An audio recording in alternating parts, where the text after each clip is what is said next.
Las calles parecen tranquilas, pero detrás de cada fachada hay puertas que no se abren y ventanas donde la luz se enciende sola. Tú caminas sin rumbo fijo, siguiendo un rastro que nadie más parece ver, un nombre ausente en un archivo, una fotografía con un hueco, un pueblo que desapareció del mapa. Todo comienza como un detalle insignificante, un espacio en blanco entre las palabras, pero poco a poco entiendes que es un hilo que atraviesa distintas épocas y lugares. En tu camino encontrarás cartas sin destinatario, voces grabadas en cintas olvidadas, testigos que nunca existieron, tumbas sin nombre, registros ennegrecidos. Cada fragmento es una pieza de un mismo rompecabezas, la historia de quienes fueron borrados deliberadamente de los papeles, de los muros, de la memoria. Y aunque los documentos oficiales nieguen su existencia, los epos persisten en un perfume que flota en una habitación cerrada, en una inscripción oculta bajo el polvo, en flores frescas sobre una lápida vacía. No es un relato lineal, ni una investigación ordinaria. Es un viaje a través de las ausencias, un sendero donde el pasado, el mito y la sospecha académica se entrelazan para recordarte que el olvido nunca es absoluto. Cada ausencia grita desde su silencio, reclamando ser vista, nombrada, recordada.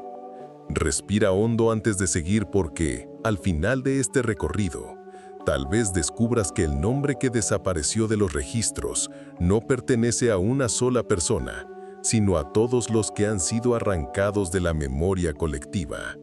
Y cuando eso ocurra, será imposible mirar la historia con los mismos ojos. Hola, hoy voy a llevarte a un lugar donde nunca pensaste encontrar respuestas. La calle está en penumbra, el aire húmedo se cuela por tu ropa, y sin embargo, en medio de la fila de casas cerradas, una ventana permanece iluminada. Las persianas tiemblan como si alguien caminara detrás, pero la dirección no aparece en ningún registro municipal. Ni catastro, ni padrón, ni acta de compraventa. Es como si la vivienda existiera sin permiso de la memoria.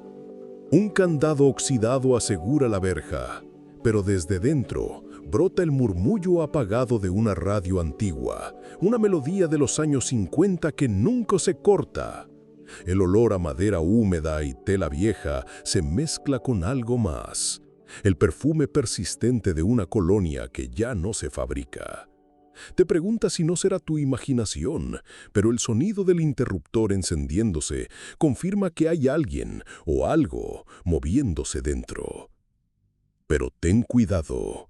Al final de este viaje, puede que ya no veas la historia con los mismos ojos.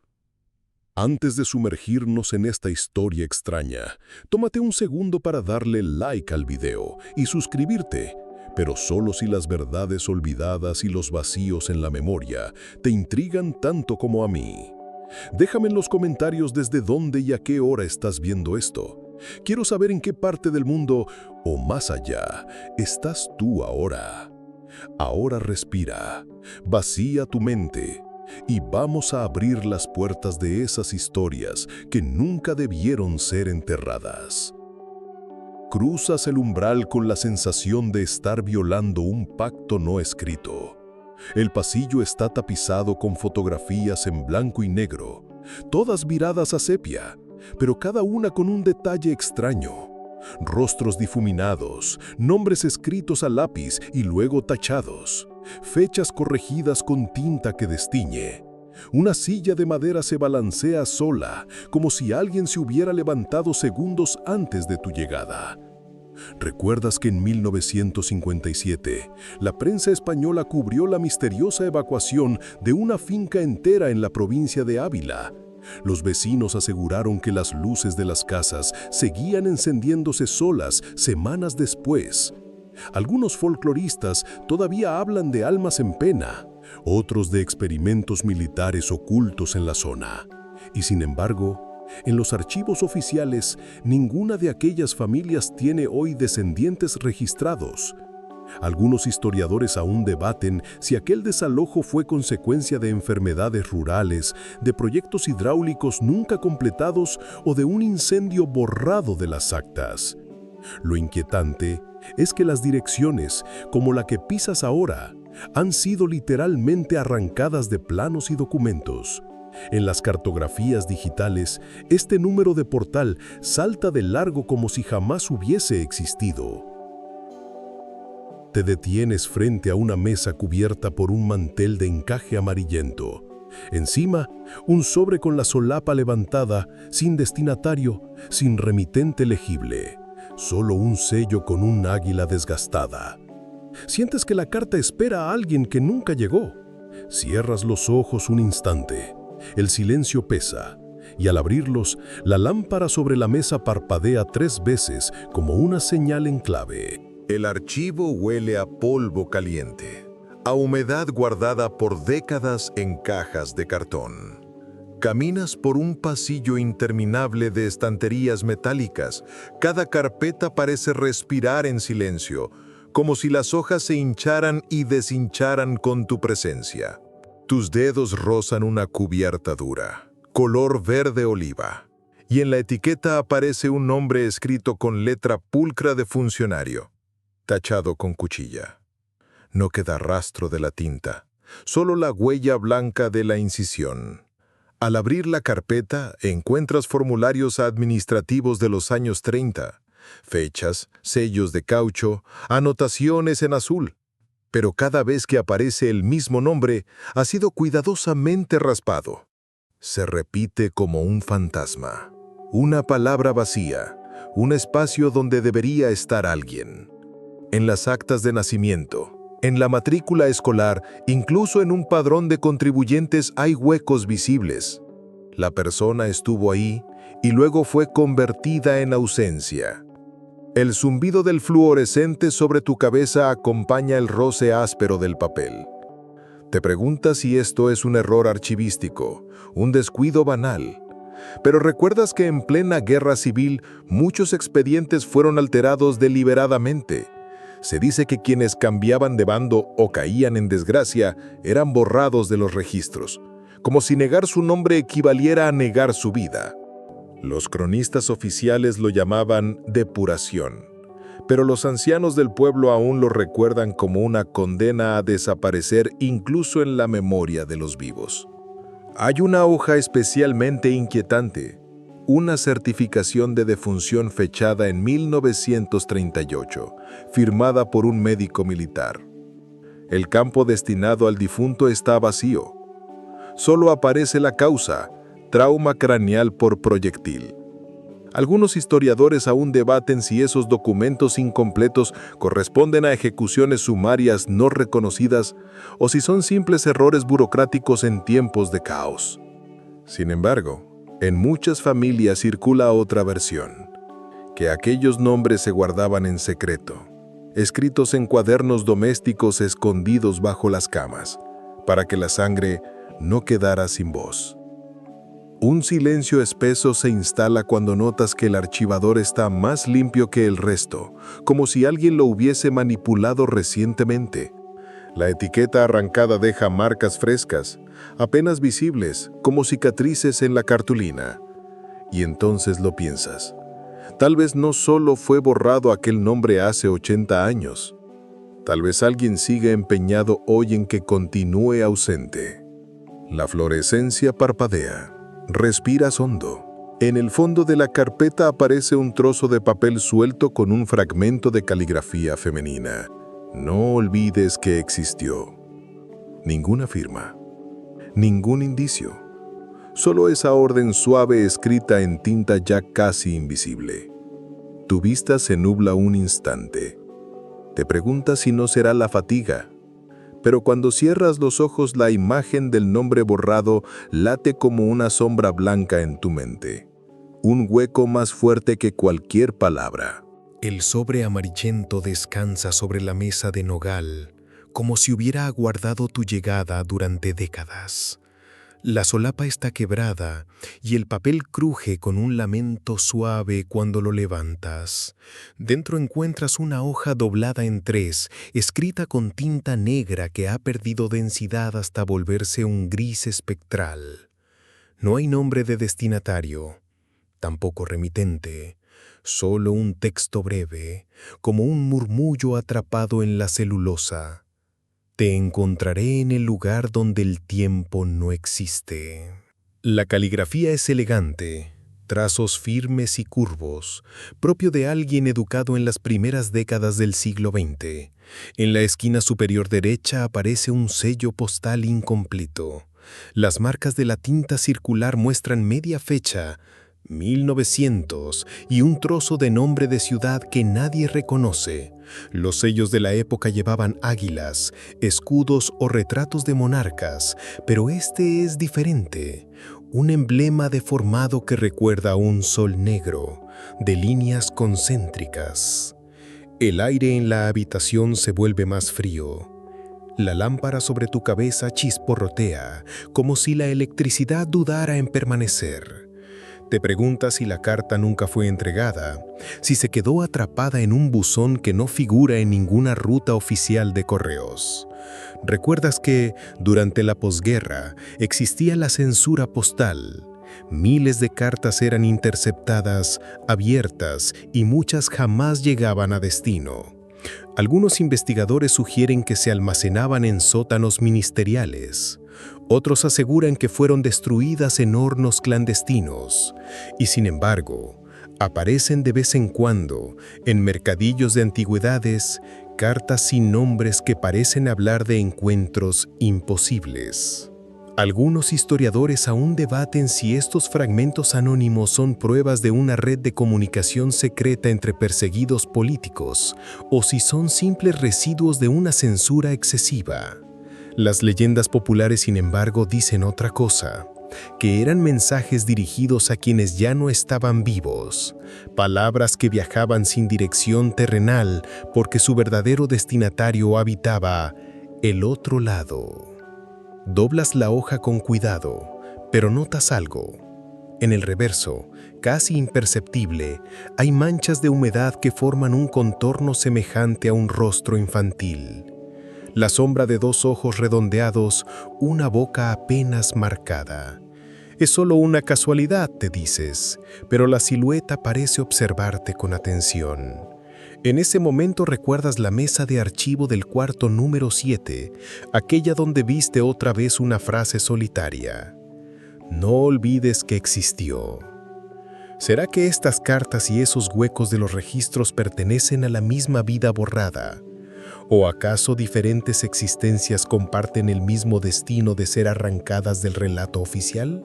El reloj de pared que parecía muerto marca una campanada sorda. El sonido retumba en tu pecho. El sobre vuelve a la mesa y tú sientes la urgencia de dejarlo, como si el papel aún guardara la electricidad de un mensaje que nunca se consumó. 3 segundos de silencio absoluto. Solo tu respiración. Luego un eco leve, casi un murmullo, que proviene de la escalera vacía. ¿Quién lee mi carta ahora? El álbum de fotografías está abierto sobre un baúl polvoriento, las páginas quebradas como hojas secas. Pasas los dedos por las esquinas y cada imagen parece latir bajo el plástico amarillento. En una de ellas, un grupo familiar posa frente a una casa de piedra. Rostros serios, ropas de domingo, el brillo distante de una primavera que ya no existe. Pero en el centro de la composición, un espacio en blanco, un niño arrancado de cuajo. Los bordes del papel están desgarrados, como si unas uñas ansiosas lo hubieran retirado con violencia. El vacío es más perturbador que cualquier rostro. Sabes que allí estuvo alguien, que todos los cuerpos de alrededor miraban hacia él, que la composición lo necesitaba para tener sentido. Sin embargo, ahora el hueco es una herida en la memoria. El álbum repite la ausencia. En varias páginas, grupos de niños donde siempre falta uno, dejando solo brazos extendidos al aire, miradas fijas en nada. ¿Recuerdas historias transmitidas en voz baja? En algunos pueblos de Castilla se contaba que había familias obligadas a ocultar a uno de sus hijos en tiempos de represión. Algunos historiadores aún debaten si se trataba de niños entregados a auspicios religiosos o de desapariciones más siniestras vinculadas a la posguerra. Los archivos parroquiales de ciertas diócesis contienen lagunas completas, bautismos registrados sin fecha de nacimiento, padres sin nombre, partidas que terminan con tachones abruptos. Otros prefieren la versión más inquietante, que ciertos niños nunca fueron reconocidos oficialmente, como si la administración se negara a admitir que hubieran respirado. Las abuelas lo contaban en susurros. Él sí existió, pero su nombre se lo llevó el viento. Folclor o resistencia íntima, nadie lo sabe. Levantas otra foto y observas los detalles. Una bicicleta infantil apoyada contra un muro, un sombrero diminuto que no corresponde a ninguno de los presentes, una sombra de altura baja proyectada en el suelo que no coincide con ningún cuerpo visible. El frío te recorre los brazos. La cicatriz blanca de la foto cortada parece pulsar bajo la luz. Recuerdas el sobre sin destinatario y aquel nombre borrado en el archivo, piezas dispersas que apuntan a un mismo patrón de silencio. ¿Y si todas estas huellas pertenecen a un niño que alguna vez estuvo en todas partes, pero del que no queda registro en ninguna? El silencio en la habitación se vuelve denso.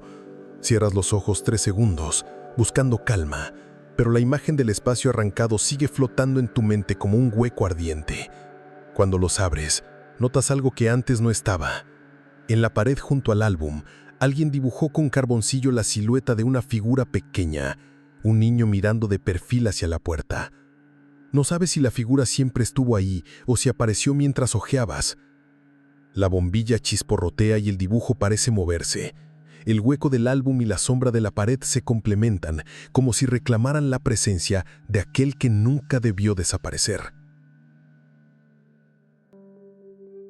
El aire del convento es frío, cargado con el aroma seco de cera gastada y piedra húmeda. Caminas por un pasillo en penumbra. Los ecos de tus pasos parecen multiplicarse en cada arco. Las monjas que te observan desde la distancia bajan la mirada rápidamente, como si supieran a quién buscas y prefirieran callar. En el claustro central, entre macetas de geranios resecos, una hermana mayor te acerca una llave oxidada. No dice palabra. Solo señala una puerta baja de madera oscura. Adentro, encuentras un cuarto desnudo, una cama estrecha, un crucifijo torcido, un cuaderno de tapas negras abandonado sobre la mesilla. Al abrirlo, descubres páginas con oraciones y fragmentos de diario. La letra es juvenil, inclinada hacia la derecha, llena de tachaduras. Se repite una frase: no dejaré que me olviden. No hay firma, solo iniciales inconclusas, como si la mano que escribía hubiera temblado al final. La hermana que te entregó la llave se acerca lentamente. Con voz apenas audible confiesa que hubo una novicia desaparecida en los años 40. Nadie sabe a dónde fue, pero cada vez que alguien la recuerda, los archivos conventuales muestran páginas arrancadas. El registro de ingreso de 1943 salta de un folio numerado al siguiente sin explicación. Algunos historiadores aún debaten si aquellas jóvenes eran trasladadas en secreto a instituciones de reeducación, o si simplemente huían y sus nombres eran borrados para evitar escándalo. Pero el rumor popular sostiene otra versión, que ciertas novicias eran prestadas a familias influyentes que no podían tener hijos, borradas de la vida religiosa y reescritas como hijas legítimas de otros, una práctica que nunca se ha probado con documentos, aunque las sombras de los legajos ausentes la sugieren. En el cuarto, la luz entra por una ventana estrecha, iluminando motas de polvo que flotan como ceniza. En el suelo notas una marca rectangular más clara. Allí había un baúl que ya no está. Imaginas papeles, quizá retratos, tal vez la única evidencia de su identidad. Un silencio espeso cae sobre ti, Las campanas lejanas marcan las vísperas y parecen sonar dentro de tu pecho. ¿Recuerdas el hueco en el álbum familiar? El sobre sin destinatario, el nombre raspado en los archivos civiles. Todo apunta hacia figuras femeninas, infantiles o frágiles. Vidas que se borran con la misma precisión que se arranca una página de un libro. Cierras los ojos 3 segundos y cuando los abres, ves que en la pared del cuarto alguien grabó con un objeto punzante una inscripción. No olvides que rezaba aquí. El crucifijo torcido parece inclinarse un poco más, proyectando una sombra larga en la pared que se estira hasta cubrir la inscripción. El aire se espesa y tienes la certeza de que ese cuarto sigue habitado, aunque ningún registro lo admita. El mapa se despliega sobre la mesa de madera como un animal viejo que se resiste a ser abierto. Los pliegues crujen, las esquinas están comidas por la humedad. Señalas con el dedo un punto marcado en tinta roja, un pueblo llamado San Bartolomé de la Sierra. En la cartografía de 1872 aparece con sus calles, su ermita y hasta un molino. Pero buscas en mapas posteriores y el nombre desaparece. No queda huella, como si el caserío entero se hubiera borrado del terreno. En el silencio de la sala, el reloj del archivo suena demasiado fuerte. Te inclinas y descubres una nota manuscrita al margen. Despoblado sin causa registrada. Ni epidemia, ni incendio, ni inundación. Nada. Solo un vacío administrativo. ¿Recuerdas que, durante el siglo XIX, la desamortización de Mendizábal obligó a muchas aldeas a reubicarse? Algunos historiadores aún debaten si San Bartolomé fue uno de esos casos, un pueblo vendido en lotes, desalojado a la fuerza, desmantelado hasta sus cimientos. Pero los rumores locales cuentan otra cosa. Dicen que todos los habitantes desaparecieron en una misma noche y que al amanecer, las casas estaban cerradas por dentro, sin nadie que respondiera, como si una mano invisible hubiera apagado la vida del lugar. El folclore de la región aún habla de el pueblo que se tragó la tierra. Algunos ancianos aseguran que sus abuelos vieron cómo la niebla cubría el valle y que al retirarse ya no había voces ni hogueras. Sin embargo, en las escrituras de compraventa de la provincia aparecen menciones a propiedades vendidas en esa misma época, pero los nombres de los compradores fueron tachados. Cierras los ojos unos segundos. El silencio se convierte en un rumor lejano, como si un río subterráneo pasara bajo tus pies. Cuando los abres, notas que sobre la mesa han quedado migajas de tierra húmeda, aunque nadie ha entrado en la sala. Recuerdas la silueta del niño arrancado de la foto, la carta sin ciudad, el expediente con nombres raspados. Todo parece señalar que los huecos no son accidentes, son decisiones, actos deliberados. Quizá alguien necesitaba que el mapa mostrara vacío donde hubo comunidad. Desdoblas el plano una vez más. Bajo la luz tenue ves algo inquietante.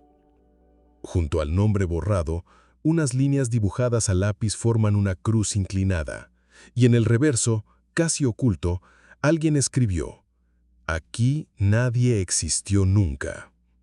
La frase se hunde en tu mente como una campanada sorda. Sientes el frío del metal de la mesa contra tu piel y por un instante crees escuchar pasos sobre tierra mojada, acercándose desde un pueblo que oficialmente no existe. La sala de archivo escolar huele a tiza vieja y madera reseca. Pilas de cuadernos polvorientos se alinean en estanterías bajas, junto a listados mecanografiados en papel cebolla. Buscas un nombre en particular, el maestro al que los exalumnos aún recuerdan, un hombre alto de bigote fino que enseñaba matemáticas en los años 50. Todos dicen que explicaba las fracciones con piedrecitas recogidas del patio y que nunca levantaba la voz. Sin embargo, en las nóminas oficiales, en los boletines de la época, no aparece. Repasas la lista de docentes año por año. El hueco es evidente. Entre 1952 y 1956, las actas de asistencia están firmadas, pero falta una rúbrica en la fila que debería pertenecerle.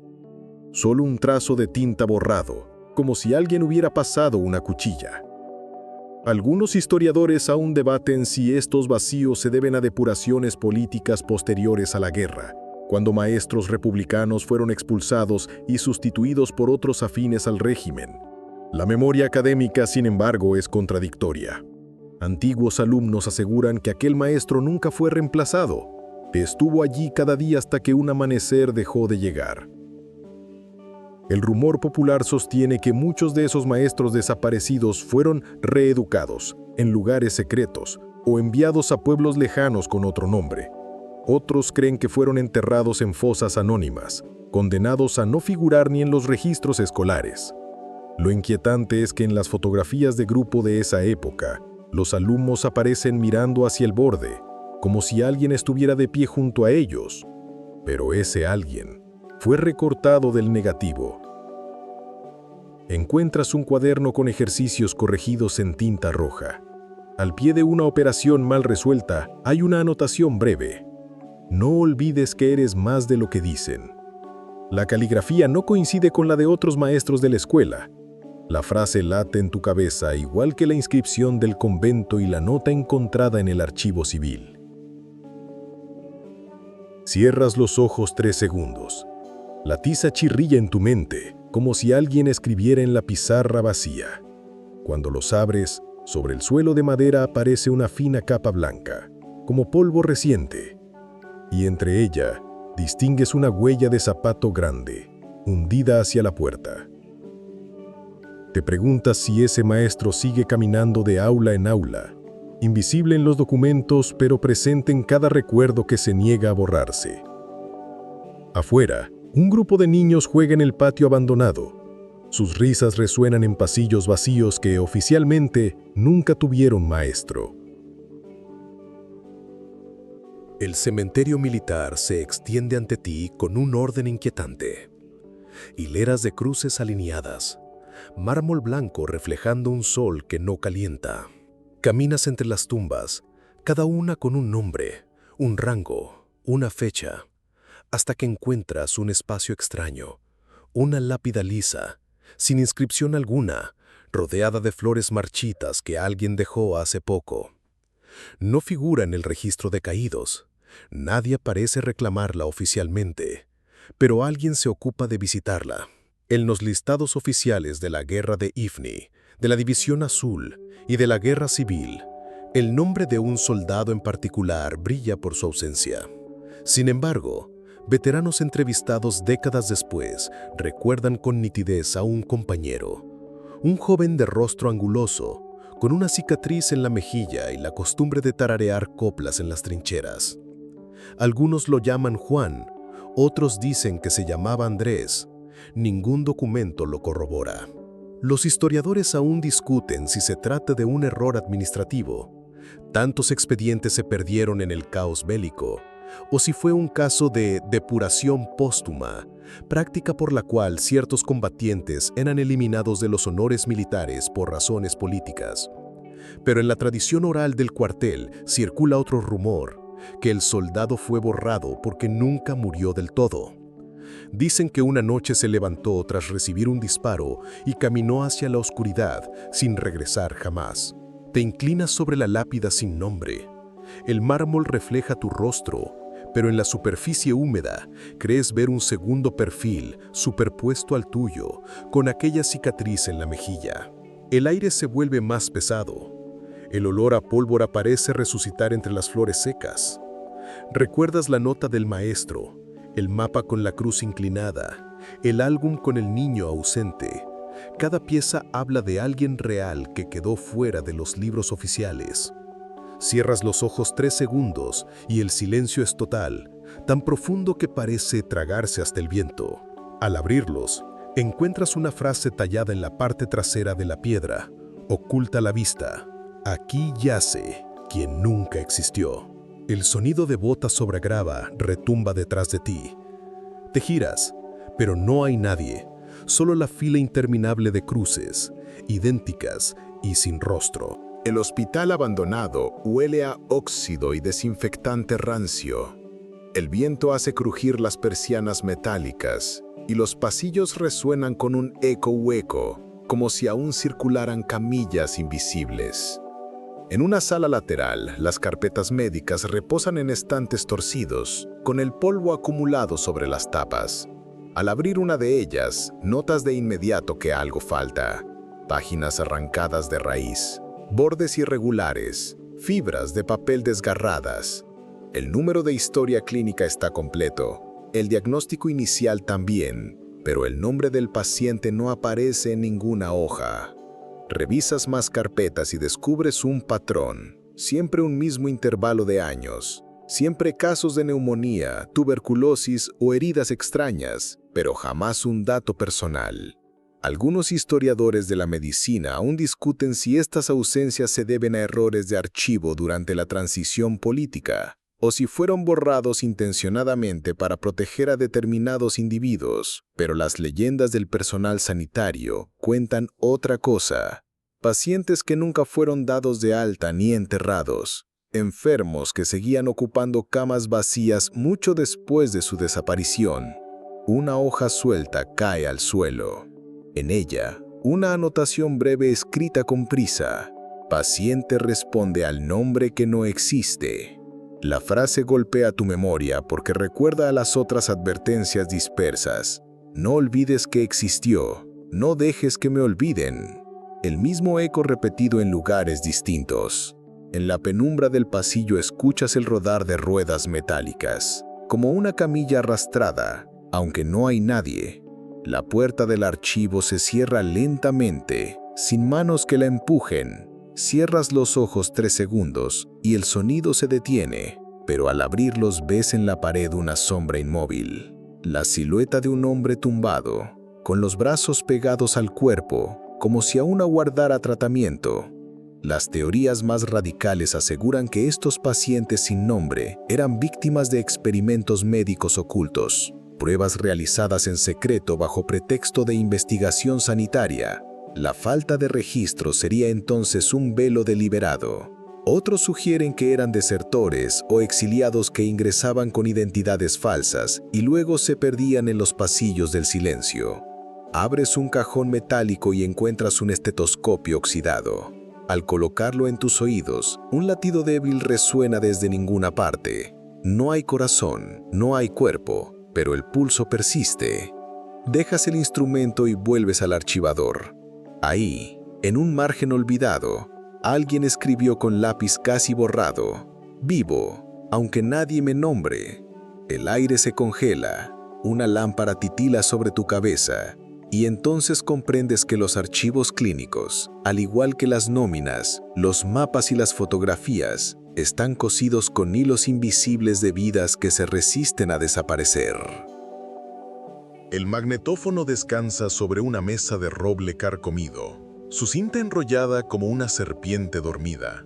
Sopla un aire denso en la habitación, cargado con olor a metal y moho. Presionas el botón triangular y el carrete comienza a girar, soltando un crujido áspero antes de que surja una voz. Al principio, es apenas un murmullo, como viento atrapado en una botella, pero poco a poco las palabras se distinguen. Una mujer recita un nombre. Lo repite 3 veces, con claridad absoluta como si invocara a alguien para que no se pierda.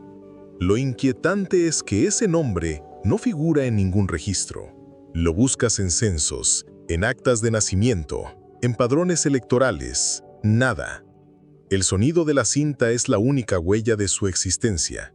Algunos historiadores de la comunicación aún debaten si este tipo de grabaciones corresponden a ejercicios de radioaficionados o a proyectos de archivo oral clandestinos en los años 60. Sin embargo, la tradición popular cuenta que muchas familias guardaban voces de seres queridos borrados de los papeles, como último testimonio de que respiraron. La cinta continúa. La mujer habla de un encuentro frustrado, de una casa en ruinas y de un sobre que nunca llegó a su destino. Las coincidencias con lo que ya has visto son demasiado precisas. Menciona también una frase que conoces: no dejes que me olviden.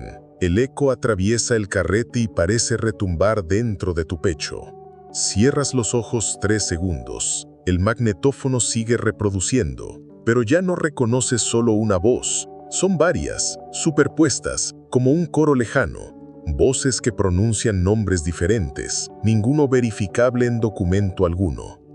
Al abrir los ojos, el carrete gira más rápido, como si alguien invisible apretara el mecanismo. De pronto, la cinta se corta con un chasquido. El carrete se detiene. En el silencio que sigue, aún escuchas una palabra clara. Escúchame. Viene sin aparato, sin cinta, directamente desde la habitación vacía. Los especialistas en sonido sostienen que estas grabaciones pueden contener resonancias fantasmas, interferencias de radio captadas accidentalmente. Otros insisten en que son trucos de edición, pero aquí no hay cables, no hay electricidad, el enchufe del magnetófono ni siquiera está conectado. Vuelves a revisar la cinta. En el reverso de la bobina, escrito a bolígrafo, hay una nota: si alguien escucha, sabrá que viví.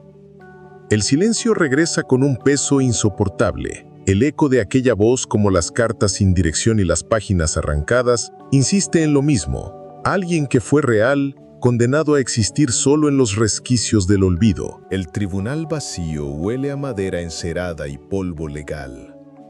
Las bancas están alineadas como soldados inmóviles, y en la mesa central descansa un legajo de papeles amarillentos, atados con una cinta raída. Lo deshaces con cuidado, y el expediente revela un proceso judicial de los años 70, acusaciones de contrabando, declaraciones de vecinos, actas firmadas por jueces y notarios. Todo parece en orden, hasta que aparece la mención a un testigo. La transcripción recoge sus palabras, describe con precisión la noche de los hechos, nombra calles, relojes, conversaciones. El estilo es nítido, casi demasiado perfecto. Sin embargo, cuando buscas su nombre, encuentras solo una inicial. Ni dirección, ni documento de identidad, ni firma. En las páginas posteriores, la referencia a este testigo se repite, pero en el índice de comparecientes no aparece. Algunos historiadores aún discuten si se trataba de un error clerical o de una práctica habitual, inventar testigos para reforzar acusaciones. En cambio, entre los viejos abogados circula un rumor más oscuro: que ciertos testigos eran reales, pero luego fueron borrados para impedir que su existencia comprometiera a alguien poderoso. Las actas muestran tachones sospechosos. Una rúbrica en tinta negra fue sustituida por una mancha. El margen de una página lleva escrita a lápiz una frase: «Yo estuve ahí». El grafito es débil, pero suficiente para erizarte la piel. Cierras los ojos 3 segundos. En la penumbra del salón crees escuchar un murmullo, como si alguien recitara su testimonio en voz baja. Cuando los abres, la silla del testigo está desplazada hacia afuera, como si alguien invisible hubiera tomado asiento. El rumor popular asegura que en ciertas audiencias se convocaban sombras a declarar, personas que existían solo mientras hablaban, y que al terminar el juicio eran devueltas al silencio, como si la justicia se sostuviera en voces sin nombre. Las actas se cierran solas, con un golpe seco que resuena en toda la sala, y en la tapa, bajo el polvo, distingues letras escritas con el dedo.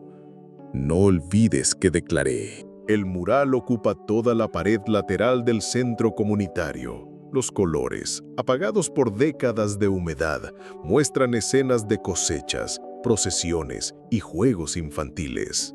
Te acercas y descubres un detalle perturbador. En medio del grupo, un óvalo vacío, un rostro borrado deliberadamente.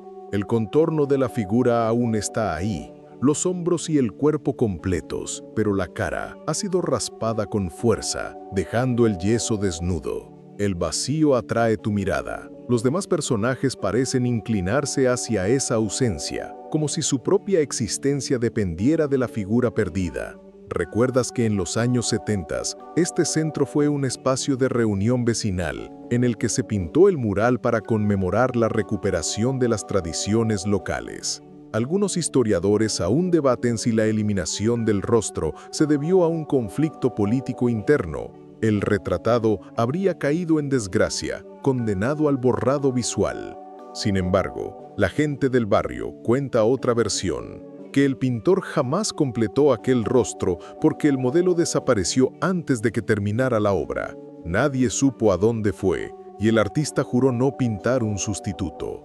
Así, el hueco quedó como cicatriz de su ausencia. El yeso raspado tiene huellas recientes, como si alguien hubiera intentado volver a borrar algo que ya no estaba. Cierras los ojos 3 segundos y escuchas un raspar metálico, como espátula contra muro. Al abrirlos, las motas de polvo flotan aún en el aire, aunque no hay nadie alrededor. Un pliego de notas guardado en un cajón cercano muestra bocetos del mural original. En ellos, el rostro aparece esbozado, un joven de mirada intensa. El nombre debajo está tachado, pero alcanzas a leer las primeras letras. A. Otro eco del mismo patrón. Nombres incompletos, presencias reducidas a iniciales. La controversia académica persiste. ¿Borrado político? ¿Mito vecinal? ¿Accidente del tiempo? Sea cual sea la explicación, lo cierto es que la comunidad nunca quiso restaurar el mural. Prefirieron dejar la herida visible, un recordatorio de lo que se niega a ser nombrado. Al acercarte sientes un frío inesperado. El yeso desnudo refleja tu propia cara distorsionada, como si el vacío buscara llenarse contigo. Te retiras de golpe, pero en la pared apenas perceptible, alguien escribió con carboncillo: «No dejes que tape mi rostro». El mural, como las fotos cortadas, los expedientes tachados y las cartas sin destinatario, es otra grieta en la memoria, un hueco que palpita más que cualquier color. El puerto está desierto. Las grúas inmóviles como esqueletos de hierro contra el cielo gris. El olor a salitre y gasoil se mezcla con un silencio pesado, interrumpido solo por el crujido de las cuerdas. En el registro marítimo, aparece un dato extraño. Un barco zarpó en 1929 con 11 tripulantes, rumbo a Canarias. Está la autorización de salida, el nombre del capitán, la carga detallada de vino y naranjas, pero en los libros de llegada no figura. El navío nunca atracó, nunca descargó, nunca regresó. Los historiadores navales aún discuten si se trató de un naufragio silenciado, de un extravío en tormenta o de un caso de piratería. Sin embargo, ningún informe de hundimiento fue registrado, ningún telegrama de auxilio interceptado, como si el barco hubiera navegado hasta desvanecerse en un mar sin memoria. La tradición oral de los marineros cuenta otra versión, que aquel barco entró en un banco de niebla y atravesó un umbral invisible, navegando hacia un lugar donde el tiempo no avanza. Algunos juran que en noches de tormenta se ve su silueta frente a la costa, con 11 figuras inmóviles en cubierta, incapaces de regresar. Encuentras un cuaderno de bitácora en el archivo. Las primeras páginas detallan maniobras rutinarias, pero al llegar al último día, la escritura se vuelve errática. La última línea reza: «No olvides mi nombre». No hay firma, solo un trazo que se corta en mitad de la palabra. Cierras los ojos 3 segundos y escuchas el golpeteo de olas contra madera, aunque no hay agua cerca. Cuando los abres, la lámpara del archivo oscila, como si un viento marino hubiera cruzado el pasillo cerrado. El expediente de tripulantes muestra otra anomalía. En la casilla de identidad de uno de ellos, las letras fueron raspadas, dejando un hueco blanco. El mismo vacío que viste en el álbum familiar, en las nóminas, en el mural. El puerto sigue mudo, pero tienes la impresión de que 11 hombres esperan todavía, atados a un barco que oficialmente nunca llegó, y que ese hueco en los registros es su única tumba.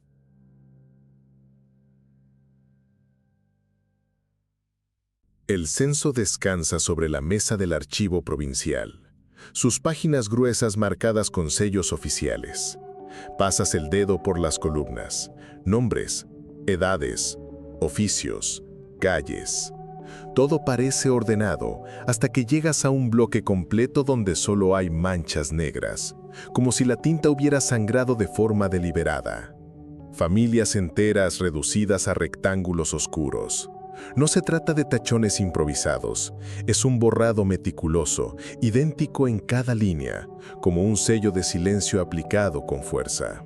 Los historiadores aún discuten si estas lagunas corresponden a errores de microfilmado durante la digitalización o a páginas perdidas en el traslado de archivos. Sin embargo, la tradición oral de la comarca habla de otra cosa. Familias enteras que desaparecieron en una sola noche. Casas cerradas, vajillas servidas, puertas sin señales de violencia. Al día siguiente, el pueblo siguió viviendo, pero nadie volvió a pronunciar sus apellidos. El ambiente del archivo es sofocante. Cierras los ojos 3 segundos y escuchas el murmullo de voces en coro, recitando nombres que no puedes entender. Al abrirlos, las manchas negras parecen palpitar, como si quisieran desprenderse del papel. Un bibliotecario jubilado, entrevistado hace años, contó que en 1951 recibió la orden de depurar ciertos censos, arrancando nombres incómodos. Nunca supo por qué, ni quién lo decidió. En su testimonio mencionó haber guardado en secreto un folio suelto. En él, entre los nombres borrados, aparecía escrita a lápiz la frase: «Todavía estamos aquí». ¿Recuerdas el barco que nunca llegó? El mural raspado, la voz en la cinta, todo parece parte de la misma lógica. No basta con borrar a un individuo, a veces se elimina a comunidades enteras como si fueran capítulos de un libro tachado. El censo vibra bajo tus manos. Las páginas negras desprenden un olor extraño, mezcla de humo y humedad, como cenizas mojadas. Y al borde de la mesa aparece grabado con punta metálica: «No olvides que fuimos muchos». El archivo queda en silencio absoluto. El peso de tantas ausencias te rodea como un muro invisible. Comprendes que cada tachón no es olvido, sino una memoria comprimida que sigue respirando debajo de la tinta. El cementerio civil se extiende a las afueras, bajo un cielo encapotado. Caminas entre tumbas con nombres claros, fechas cinceladas, epitafios familiares. Pero en la esquina más alejada, junto a un muro cubierto de musgo, se alza una losa anónima.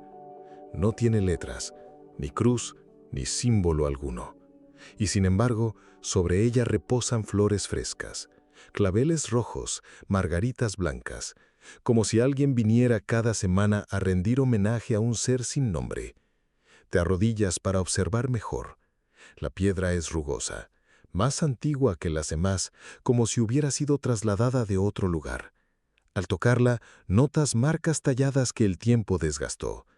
No logras descifrar palabras, solo la impresión de que allí hubo un nombre borrado a golpes de cincel. Los historiadores aún discuten si estas tumbas anónimas correspondían a víctimas de epidemias, a ejecutados cuyos cuerpos se enterraban sin identidad, o a represaliados políticos. Pero el rumor popular dice que algunas lápidas fueron deliberadamente borradas por familias que temían represalias, prefiriendo el silencio antes que arriesgar su propia vida. Cierras los ojos 3 segundos y el viento sopla fuerte, moviendo las ramas cercanas como voces agitadas. Al abrirlos, ves una sombra agachada frente a la tumba. Alguien que coloca las flores con cuidado. Parpadeas y la figura ya no está, pero el perfume de los claveles es reciente. Te acercas más. En la base de la lápida, alguien grabó con letra apenas perceptible: «No olvides que descansé aquí». El mismo eco, la misma súplica que has encontrado en expedientes, cartas, fotos, murales. Todo converge en esta piedra muda. El silencio del cementerio se convierte en un rumor profundo, como si miles de nombres ausentes respiraran bajo la tierra. Y entiendes que no se trata de un caso aislado, sino de un patrón. Vidas borradas, convertidas en huecos que siguen reclamando memoria. La brisa sopla frío, tus pasos resuenan sobre la grava. Te alejas con la certeza de que cada tumba sin nombre es una historia entera, una vida que espera ser recordada, y que el nombre que desapareció de los registros nunca estuvo solo. Siempre hubo otros, muchos más, ocultos bajo la misma sombra. Sales del cementerio con el peso del silencio sobre los hombros. El camino de grava conduce a la carretera, pero cada piedra cruje como un eco de pasos que no son tuyos. El aire huele a tierra húmeda y flores marchitas, y el cielo gris parece agrietarse sobre ti.